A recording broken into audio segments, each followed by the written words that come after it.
جنات پر ایمان بھی، ایمان کا مطلب یہ یقین رکھنا کہ جنات کا وجود ہے، یہ بھی ایمان کا حصہ ہے۔ جنات کا منکر بھی اسلام سے خارج ہے، کیونکہ قرآن مجید سے، احادیث سے، تواتر سے یہ بات ثابت ہے کہ اللہ نے ایک مخلوق آگ سے بنائی ہے، ایک مخلوق بنائی ہے نور سے، جس کو کیا کہا جاتا ہے؟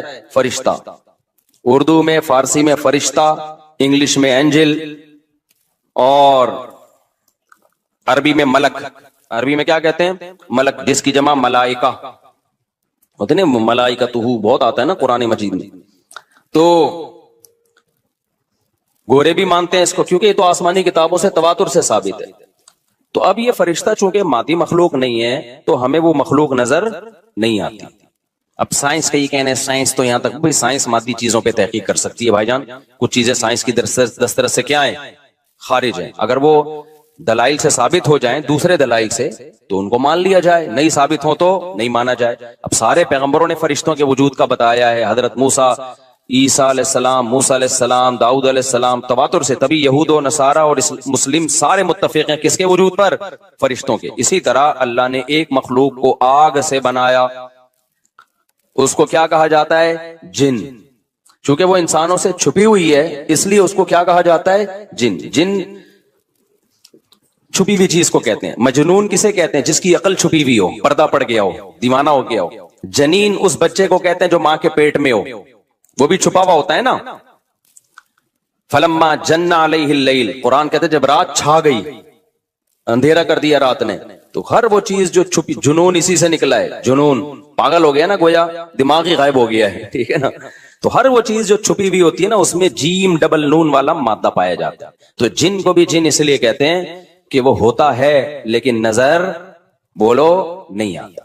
تو اس کے بارے میں ہمارا عقیدہ کیا ہے جو اسلام نے ہمیں بتایا ہے؟ بھائی جنات بھی مکلف ہیں اعمال کے، ان میں اچھے بھی ہوتے ہیں اور ان میں برے بھی ہوتے ہیں۔ البتہ شیطان ایک ایسا جن ہے جو برا ہے، ہر جن برا نہیں ہوتا، لیکن شیطان ایک برا جن تھا جو اڑ گیا تھا نا، وہ پھڈے ماضی میں لگا تھا اور قیامت تک اڑا ہی رہے گا، اس کی نسل بھی ایسا ہی ہے۔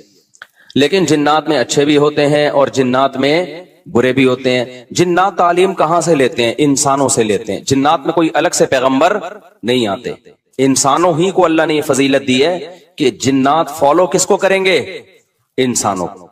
تبھی جتنے مذہب انسانوں میں ہے نا، اتنے ہی مذہب کس میں ہیں؟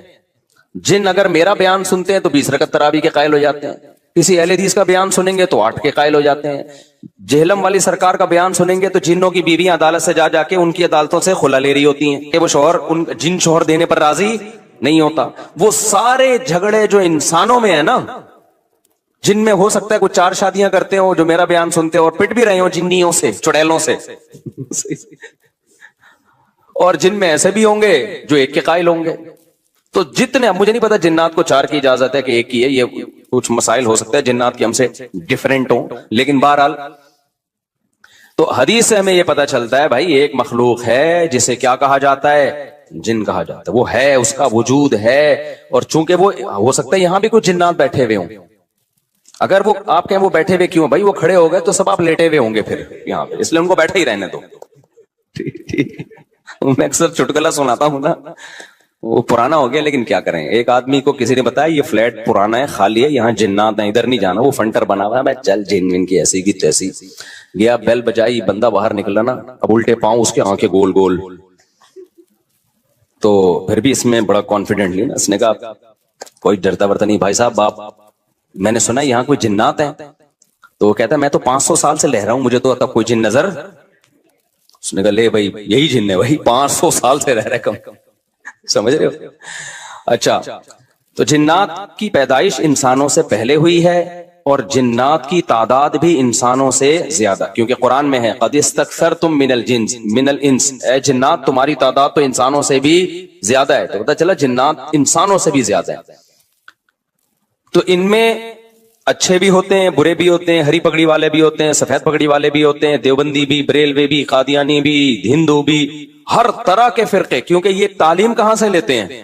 انسانوں سے۔ تو جتنے مولویوں کی جتنی قسمیں ہیں نا، سب سے زیادہ قسمیں تو پاکستان میں پائی جاتی ہیں، جتنی قسم کے مولوی ہیں جس ملک میں ہوں گے اتنے ہی قسم کے فرقے بھی اس ملک میں جنات میں بھی ہوں گے، کیونکہ یہ تعلیم کس سے لے رہے ہوتے ہیں؟ میں نے بتایا انسانوں سے۔ دوسرا، ان میں ایک مسئلہ ہے، ان میں شر کا عنصر خیر سے زیادہ غالب ہے۔ انسان کی جو نیچر ہے نا، انسان کی نیچر یہ کہ انسان کی نیچر میں خیر زیادہ غالب ہے، شر مغلوب ہے۔ انسانوں میں اچھے بائی نیچر اچھے زیادہ ہوتے ہیں، برے کم۔ ہر انسان جھوٹ کو ناپسند کرتا ہے لیکن کچھ بھیکو بھی ہوتے ہیں، ہر انسان چوری کو ناپسند کرتا ہے لیکن کچھ چور بھی ہوتے ہیں۔ لیکن جنات کا معاملہ الٹا ہے، ان میں شر کا عنصر خیر سے، یہ سرکشی، آگ میں سرکشی ہے نا، تو ظاہر ہے ہمیں اللہ نے مٹی سے بنایا، مٹی میں کیا ہے؟ تواضع، تو حق سن کے چپ ہو جانا چاہیے انسان۔ ہو جاتے ہیں ہاں، کچھ شیطان قسم کے ہوتے ہیں وہ چپ نہیں ہوتے، لیکن نارملی انسان کو جب صحیح بات پتہ چلتی ہے وہ کیا ہو جاتا ہے؟ چپ۔ مٹی ہے تو مٹی والی خاصیت اس میں ہے۔ جنات میں آگ سے بنے تو، اور آگ بھی شعلے مارتی ہوئی، تو اس لیے جنات کی طبیعت میں سرکشی زیادہ ہے۔ ایک بات یہ ہو گئی۔ دوسری بات کیا ہو گئی بھائی؟ جنات جو ہے نا، جنات یہ انسان سے زیادہ طاقتور ہوتے ہیں لیکن مرعوب ہوتے ہیں یہ انسان سے۔ اس کی میں ایک مثال دوں، بیل زیادہ طاقتور ہے یا وسیم بھائی؟ بیل، لیکن قابو کس کے ہوتا ہے بیل؟ انسان کی۔ وجہ اس کی ہے کہ وہ مرعوب ہوتا ہے انسان سے، اس کو اللہ نے وہ دماغ نہیں دیا جو کس کو دیا ہے؟ انسان کو دیا۔ بیل کو جس دن پتا چل گیا نا کہ میں زیادہ پاورفل ہوں، تو کھوٹے کی جگہ آپ بندھے ہوئے ہوگے، بیل نہیں بندھا ہوا ہوگا۔ لیکن اللہ نے ایک روب رکھا ہے جانوروں پہ بھی انسان کا۔ گدھے کو دیکھو، چلتے رہو، وہ منہ نیچے کر کے لوڈ اٹھا کے چلتا رہے گا، اس کو احساس ہی نہیں ہوتا کہ میری ایک لات کا مارا ہے یہ بندہ جو بیٹھا ہوا ہے نا میرے اوپر، تھوڑا سا یوں کیا اور ایک کھسکایا، اٹھا کے گرے گا۔ تو ایسے ہی خوب سمجھ لو، جنات انسانوں سے ڈرتے ہیں، نہ کہ انسان کو جنات سے ڈرنا چاہیے۔ جنات ڈرتے ہیں کس سے؟ انسان سے۔ لیکن ہوا یہ کہ قرآن سے یہ بات ثابت ہے، سورہ جن میں اللہ نے فرمایا وَأَنَّهُ كَانَ رِجَالٌ مِّنَ الْإِنسِ يَعُوذُونَ بِرِجَالٍ مِّنَ الْجِنِّ فَزَادُوهُمْ رَهَقًا۔ جنات انسان پہ سرکش ہو گئے، شرارتیں کرنے لگے، ادھر سے بندہ اٹھا کے ادھر کر دیا، ادھر سے اٹھا کے، ایک صحابی کو جن اٹھا کے لے گئے تھے۔ حضرت عمر رضی اللہ تعالیٰ عنہ کے دور میں ایک خاتون کا شوہر گم گیا، تو اس کی بیوی آئی حضرت عمر کے پاس کہ میرا میاں ہے ہی نہیں، پتہ نہیں کہاں گیا۔ حضرت عمر نے 4 سال کے بعد نا اس خاتون کا نکاح فسخ کرا دیا۔ یہ امام مالک کی دلیل ہے کہ 4 سال کے بعد نکاح فسخ ہو سکتا ہے۔ امام ابو حنیفہ کے جو فتوے ہیں نا، زیادہ تر انہوں نے حضرت علی اور عبداللہ بن مسعود کو فالو کیا ہے۔ وجہ اس کی یہ کہ وہ کہتے تھے کہ، یعنی جو اس بارے میں حناف کہتے تھے، حضرت علی نے تینوں خلفاء کا زمانہ بھی دیکھا ہے اور نبی کا زمانہ بھی، تو ان کا علم باقی تینوں خلفاء سے زیادہ ہے۔ اس لیے فقہ حنفی میں حضرت علی اور عبداللہ بن مسعود کو بہت ترجیح دی گئی ہے۔ جہاں ٹکراؤ ہوتا ہے نا باقی خلفاء اور سیدنا علی میں، تو وہ ترجیح کس کو دیتے ہیں؟ کیونکہ حضرت علی ان تمام محفلوں میں، ان فتووں میں تینوں خلفاء کے ساتھ ہوتے تھے، تو وہ سب کے دلائل بھی جانتے تھے، اور ان پہ پھر بعض چیزوں سے سیدنا عمر نے رجوع بھی کیا ہے حضرت علی کے کہنے پر۔ تو عمر کم تھی نا، علم حاصل کرنے کا موقع ان کو زیادہ ملا، تو اس لیے حضرت علی کا موقف جو میں نے خلا والے میں ریکارڈ کروایا کہ بھائی نہیں، جب تک ہمیں پتہ نہیں ہوگا مر گیا ہے کہاں گیا تو ہم کیسے نکاح ختم کر دیں۔ بہرحال حضرت عمر نے کا یہ قول تھا، تو مالکی فقہ میں ہے، تو فقہ حنفی نے بھی اس میں فقہ مالکیہ پہ فتویٰ دیا ہے۔ تو 4 سال ان کو نکاح کیا کرا دیا حضرت عمر نے؟ ختم کرا دیا۔ وہ بندہ آ گیا تھوڑے دنوں میں، تو روایت میں آتا ہے حضرت عمر خوفزدہ ہو گئے نا ٹھیک ہے بھائی، ایک بندہ کہہ رہا ہے میری بیوی آپ نے کسی اور کو کیسے دے دی؟ تو حضرت عمر نے پھر کہا بھائی اب تمہارے پاس 2 آپشن ہیں، یا تو تمہاری بیوی ہم تمہارے حوالے کر دیتے ہیں، یا پھر مہر لے لو، اس کو طلاق دے دو۔ یعنی حضرت عمر نے بھی اس پرانے نکاح ہی کو باقی رکھا ہے کہ بھائی اصل تو اسی کی ہے نا، تو اس لیے اب مہر لے کے چھوڑ دو اس کو۔ مقصد یہی ہوگا کہ ہم اس کا وہیں نکاح کرا دیتے ہیں، یا دوسرا آپشن یہ ہے کہ ٹھیک ہے بھائی اب تمہارے نے، اس نے کہا نہیں اب ظاہر اب کسی اور مرد کے پاس چلی گئی ہے، تو انسان کو اس میں غیرت بھی آتی ہے نا، انہوں نے کہا نہیں میرا مہر مجھے واپس کر دیں، اب اسی کے ساتھ رہے، ٹھیک ہے نا۔ پھر حضرت عمر اس سے پوچھنے لگے ہوا کیا تھا، اس نے بتایا جن اٹھا کے لے گیا تھا مجھے۔ مصنف عبدالرزاق یا مصنف ابن ابی شیبہ کی روایت ہے، یہ جن اٹھا کے لے گیا تھا۔ تو بعض دفعہ ایسا ہوتا ہے کہ انسان کو جن بولو اغوا کر لیتا ہے. تو قرآن کیا کہتا ہے, لیکن آپ لوگ کے ساتھ نہیں ہوگا, خدا کا واسطہ جنات کو زیادہ لفٹ نہ کراؤ, پوری سیٹ اپ ہمارا برباد ہو گیا اس چکر میں. صحابہ میں بھی ایک واقعہ ہو گیا نا, یہ تھوڑی کہ ہر گھر میں جن یہ کر رہا ہے, دوسرے گھر میں جن وہ کر رہا ہے, تو تیسرے گھر میں جن نندوں کو لڑا رہا ہے, چوتھے گھر میں جن ساسوں کو لڑا رہا ہے. ہمارا تو پورا پروگرام یہیں سے شروع ہوتا ہے, یہیں پہ ختم ہوتا ہے. ایک آدھ سینکڑوں میں کوئی ہو سکتا ہے جن اٹھا کے لے جائے, پھر واپس بھی کر کے میرا خیال ہے دے گیا. اچھا, تو قرآن میں سورہ جن میں آتا ہے انہو کان رجال من الانس, جنات نے خود ہی یہ بات کہی کہ ہم سے انسان ڈرنے لگے اور ہم سے پناہ لینے لگے. یعوذون برجال من الجن, ہم جیسے اللہ کی پناہ میں آتے ہیں نا مصیبتوں سے بچنے کے لیے, اعوذ باللہ ہم کہتے ہیں اللہ میں تیری پناہ میں آتا ہوں. تو لوگوں نے کیا کیا تھا, مشرکین نے جنات کی پناہ میں آنا شروع کر دیا کہ جنات ہمیں مصیبتوں سے بچائیں گے. تو جب جنات کو یہ لگا نا کہ ہم ڈرتے ہیں انسان سے اور یہ ہمیں اتنی ویلیو دے رہا ہے کہ یہ مصیبتوں سے بچنے کے لیے ہمارا سہارا لے رہا ہے, تو اس چیز نے جنات کو انسانوں پہ سرکش بنا دیا اور جنات اپنی اوقات سے باہر نکل گئے. یہ بالکل ایسا ہی ہے جیسے کمزور سا باریک سا ٹی بی کا مریض ہو اور محلے کے بدماشوں کے دماغ میں کسی نے لے کر ڈرا دیا کہ بھائی یہ دیکھنے میں ایسا لگتا ہے, اندر سے یہ بہت زرخیز ہے, بہت خطرناک ہے. بار بار جب یہ پروپیگنڈا ہوگا تو وہ جو پتلا سا ہے نا اس کو بھی احساس ہونے لگے کہ شاید میں واقعی میں کوئی بہت بڑا فنٹر ہوں, وہ بھی سینہ چوڑا کر کے چلنا شروع کر دے گا. کسی دن کسی نے ایک چپٹ لگائی تو ڈھیر ہو جائے گا. تو جب انسان کی ناجائز تعریف ہوتی ہے وہ اپنے بارے میں غلط فہمی میں مبتلا, تو جنات بھی اپنے بارے میں یہ سمجھنے لگے کہ یار یہ اتنے بڑے بڑے انسان جو کیا کیا چیزیں ایجاد کرتے ہیں, لوہے کو پگھلا کے تلواریں بنا لی انہوں نے, اور جہاز ایجاد کر لیے, راکٹ ایجاد کر لیے, یہ کر لیا وہ کر لیا, تو یہ ہم سے ڈر رہے ہیں. ٹک ٹک ٹک, بڑے بڑے سائنسدان بھی ہم سے کانپ رہے ہیں کہ پتہ نہیں مجھ پہ کسی نے کچھ کر دیا ہے اور یہ جنات یہ کر سکتے ہیں. تو جنات کو لگا کہ بھائی یہ اس سے کھیلو, اس سے کیا کرو, جیسے آپ کے جیب میں بندوق نہیں ہے لیکن کوئی ڈر رہا ہے. ہمارے ایک دوست کے ساتھ کیا ہوا, ایک ڈاکو آیا, وہ ڈاکو بھی کوئی بیچارہ نیا نیا ڈاکو بنا تھا, بیچارہ تو نہیں کہنا چاہیے ڈاکو مخت کو. تو انہوں نے کیا کیا, یوں کیا نا, یوں. یہ رفیع بھائی کا قصہ ہے, ہمارے رفیع بھائی نے بچے ہوئے ہیں, اللہ ان کو بچا کے رکھے, ورنہ حرکت انہوں نے ایسی کی تھی کہ اب تک ڈیلیٹ ہو چکے ہوتے یہ, کیونکہ یہ ڈاکو آج کل ایسے نہیں ہے یوں کرو تو بھاگ جائیں. تو انہوں نے کیا کیا, انگلی سے نا یوں, وہ سمجھا پسٹل ہے, بس یوں یوں دکھایا, وہ بھاگ گیا. تو مجھے آ کے بتا رہے ہیں کہ ڈاکو آیا تھا, میں نے جیب سے یوں کیا, یوں. میں نے کہا رفیع بھائی کوئی دعائیں کام آ گئی ہیں آپ کے. ابھی پرسوں پھر 2 بندے ڈاکوؤں نے شہید کر دیے, 2 بندے جوان گلشن معمار میں. ایک کے تو جبڑے میں گولی لگی ہے, بہت بڑے تاجر تھے وہ, یہ ہمارا گارڈ ہے نا, اس کے پیچھے نمازیں پڑھی ہیں انہوں نے, وہ تو جبڑے میں گولی لگی ہے, منہ کے اندر گھسی ہے, وہ تو ہاسپٹل میں ایڈمٹ ہے, ان کے ساتھ جو دوسرا تھا وہ تو شہید ہوئی, یہ پرسوں کی بات ہے. تو مرتے رہو, تمہاری قسمت میں یہی ہے بھائی. جب تک احتجاج نہیں کرو گے نا, ان کے خلاف نکلو گے نہیں, ان کے گھروں کو گھیرو گے نہیں, دھرنے مار کے بیٹھو گے نہیں نا, بددعائیں 27ویں رات کو اٹھ کے ریکارڈ کروا کے نہیں دو گے, اس وقت تک کراچی کے مسئلے حل ہونے والے. کیونکہ ہماری گورنمنٹ کو پتا ہے کہ ان سے بڑا بےغیرت, کراچی والوں سے بڑا بےغیرت اس کائنات میں کوئی ہے نہیں. تو ان بےغیرتوں کو کوٹتے رہو, پیٹتے رہو, یہ اسی کام کے لیے بنے ہیں یہ. تو باقی بڑے بےغیرت ہیں, میں حکمرانوں کو برا نہیں کہتا, قسم اٹھا کے کہا جا سکتا ہے کہ کراچی والوں سے بڑا بےغیرت مجھ سمیت کوئی بھی نہیں ہے. تو ہماری قسمت میں ہے, مرتے رہو, جنازے اٹھتے رہیں گے. کبھی کوئی بددعا فلسطین اسرائیل کے خلاف بددعائیں دے رہے ہیں, دینی چاہیے. ان بےغیرتوں کے خلاف بھی تو بددعائیں دو یار. یار ہم نے یہ چیزیں برداشت کی ہیں, گٹر کے ڈھکن نہیں ہے, گٹر ہماری مسجد کے باہر سے 4 سال سے گٹر ابل رہا ہے, 4 سال. کئی دفعہ ہم نے اپنے خرچے پہ صاف کروایا, پھر بھی ابل رہا ہے. کسی سندھ گورنمنٹ کے کسی بندے کو توفیق نہیں آ کے, یار کتنے نمازی آ رہے ہیں گٹر کے پانی سے گزر کے آ رہے ہیں, وہ سب شکایتیں کر رہے ہیں. کوئی مسجد کمیٹی کو برا کہہ رہا ہے, کوئی کس کو برا کہہ رہا ہے, تو سب یہی کر رہے ہیں. بھائی مسجد کمیٹی کہہ رہی ہے ہمارا کیا قصور ہے یار, ہم کتنی دفعہ صاف کروائیں, اور ایک گٹر ہو تو صاف کروائیں نا, پوری گلی کے آپ دیکھ لو حال جا کے. ہم نے پھر بھی برداشت کر لیا, لیکن یار انسانی قتل کون برداشت کر سکتا ہے.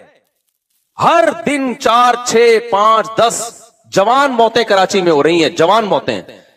جن کے گھروں میں جنازے اٹھتے ہیں ان سے جا کے پوچھو کیا حال ہوتا ہوگا. لیکن یہ قوم بے حس ہے, یہ سڑکوں پہ نہیں نکلے گی.